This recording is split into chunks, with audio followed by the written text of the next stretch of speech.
orang langsung mengkaitkan dengan Syiah. Karena apa? Karena kaum Syiah itu sangat intens berbicara tentang Al-Mahdi.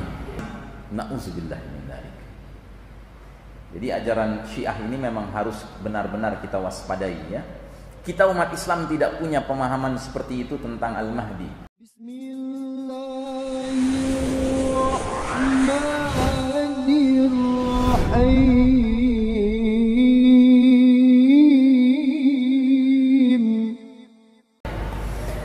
Ya jamaah sekalian rahimakumullah, Al-Mahdi bukan nama seseorang. Al-Mahdi adalah gelar laki-laki yang mendapat petunjuk, laki-laki yang terpilih ya. Lalu Al-Mahdi ini termasuk min alamatis sa'ah, di antara tanda-tanda sudah dekatnya as-sa'ah. Namun dia tidak termasuk min alamatil kubra, tanda-tanda besar. Tapi dia termasuk min alamatis sughra. Ada juga yang mengatakan Al-Mahdi ini jembatan antara tanda-tanda kecil dengan tanda-tanda besar. Jadi kalau Al-Mahdi sudah muncul, maka kemunculan tanda-tanda besar itu masalah waktu saja. Nah jamaah sekalian rahimakumullah, Al-Mahdi akan memainkan peranan sebagai Amirul Mukminin fi akhir zaman, pemimpinnya orang-orang beriman di akhir zaman.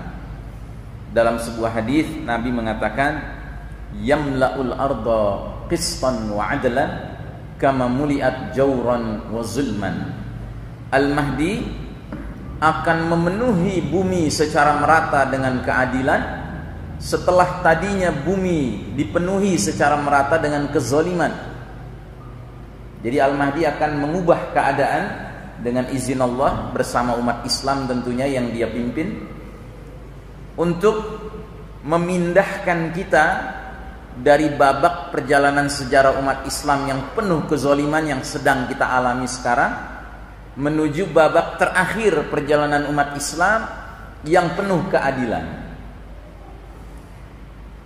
Baik, berbicara tentang Al-Mahdi, biasanya orang langsung mengkaitkan dengan Syiah.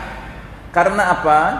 Karena kaum Syiah itu sangat intens berbicara tentang Al-Mahdi.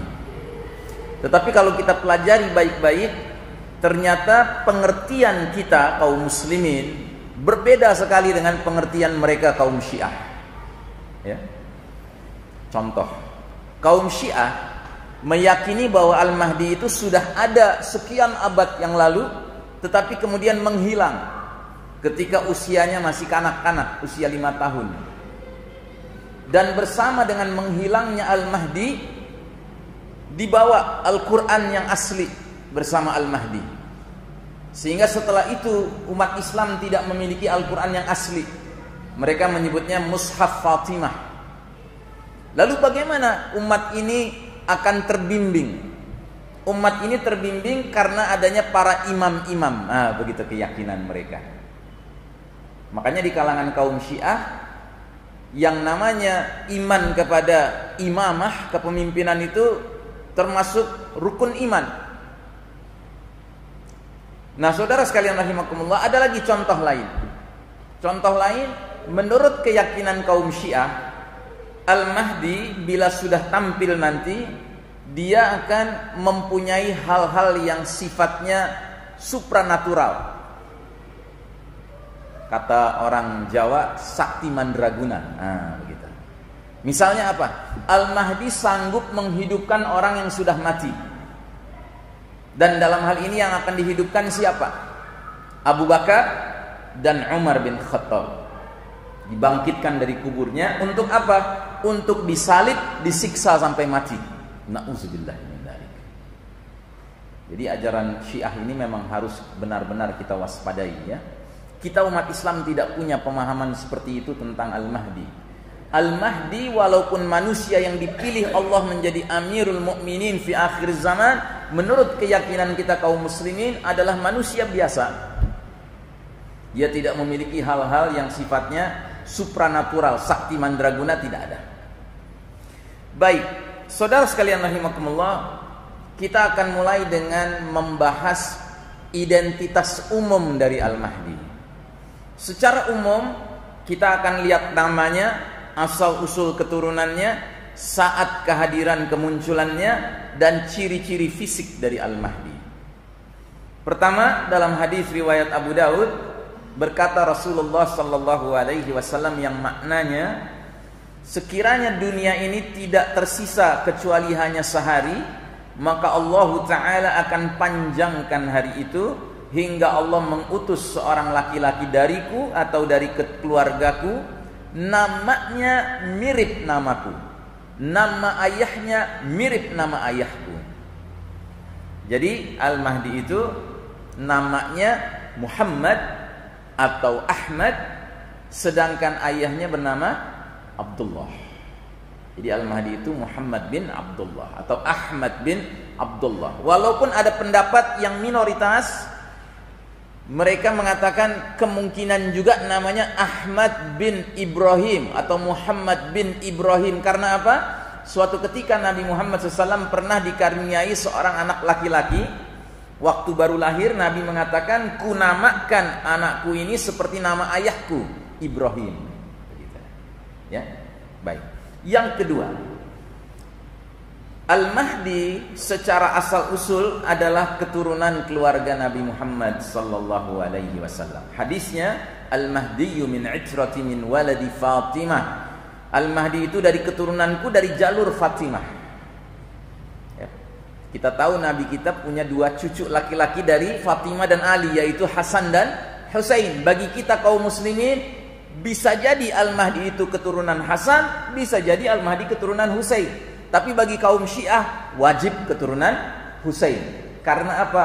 Karena Syiah ini agama ras, agama darah, ya. Dan Husain radhiyallahu an pernah menikahi seorang putri Persia, putri Iran. Maka mereka meyakini Imam Mahdi itu harus dari keturunan ini. Karena memang Syiah ini agama Persia pada dasarnya. Dia bukan agama yang memang sifatnya keyakinan, tidak, dia agama Persia. Yang berikutnya, hadir di saat penghujung umur dunia. Jadi seperti tadi hadisnya sudah dibacakan, Al-Mahdi itu kalau dunia ini sudah tinggal sehari, Allah panjangkan sehingga utus Al-Mahdi. Atau dalam hadis lain, seperti yang tadi sudah saya singgung, Nabi pernah menjelaskan umat ini akan mengalami ringkasan sejarah yang terdiri dari 5 babak. Dan ternyata kita sekarang yang hidup di abad 20-21 ini sudah berada di babak keempat. Ya. Ibarat kita nonton film, jumlah babaknya ada 5. Begitu duduk di bioskop, sudah babak keempat. Hitungannya di awal film, di tengah film, atau akhir film? Menjelang akhir film, kan? Nah, jadi Al-Mahdi itu akan muncul di babak keempat, babak di mana kita hidup sekarang ini, yang kata Nabi adalah babak kepemimpinan mulkan jabariyan, para penguasa yang memaksakan kehendak mereka. Lalu dengan hadirnya Al-Mahdi, kita pun sadar kita akan segera beralih ke babak kelima, yaitu babak khilafatun ala minhajin nubuwah, babak kekhalifahan yang mengikuti cara-cara kenabian, dan itu babak terakhir. Baik, lalu kemudian yang keempat, secara fisik kita tidak punya banyak hadis. Di antaranya yang ada adalah Nabi berkata, Al-Mahdiyu minni ajlal jabhati aqnal anfi. Al-Mahdi itu dari keturunanku, dahinya lebar, hidungnya mancung. Nah, jadi ini semua adalah ciri-ciri umum dari Al-Mahdi. Tolong jangan dijadikan ciri pokok, ya, jangan dijadikan ciri pokok. Kalau Anda sibuk menjadikan ini ciri pokok, nanti Anda bisa tersesat. Mungkin Anda buka buku telepon yang tebal, cari orang-orang yang namanya Abdullah, telepon satu-satu punya anak namanya Muhammad, enggak. Begitu ada, wah ini Al-Mahdi. Enggak begitu, ya. Atau misalnya ada seorang ustaz, syekh muncul, ya, namanya Muhammad bin Abdullah, lalu dia dahinya lebar, hidungnya mancung, wah ini Al-Mahdi. Enggak begitu, ya. Ini faktor umum, ya, ciri-ciri umum, tetapi faktor utama bukan di sini. Lalu yang kedua, peristiwa-peristiwa yang mendahului munculnya Al-Mahdi. Ada 3 kondisi, bila 3 kondisi ini sudah hadir di dunia, tanda-tanda kemunculan Al-Mahdi tidak lama lagi. Yang pertama, ubasyirukum bil mahdiyyi yub'atsu fi ummati ala ikhtilafin minan nas. Aku kabarkan berita gembira mengenai Al-Mahdi yang akan diutus ke tengah umat ini saat terjadinya banyak perselisihan antar manusia. Itu pertama. Yang kedua, wazalazil, dan gempa-gempa, goncangan-goncangan. Dan yang ketiga, yamla'ul arda qistan wa adlan kama muliat jawran wa zulman. Al-Mahdi akan memenuhi bumi secara merata dengan keadilan setelah bumi tadinya dipenuhi secara merata dengan kezaliman. Jadi ciri yang ketiga, bumi dipenuhi dengan kesewenang-wenangan dan kezaliman. Kalau kita mau jujur Pak, kondisi dunia sekarang sudah matang untuk kemunculan Al-Mahdi. Sisanya terserah Allah. Sampai sejauh mana perselisihan antar manusia harus berlangsung, baru muncul Al-Mahdi, Allah yang Maha tahu. Sampai sejauh mana gempa harus terjadi, Allah Maha tahu. Sampai sejauh mana kezaliman harus berkembang, Allah Maha tahu. Ya salli wa sallim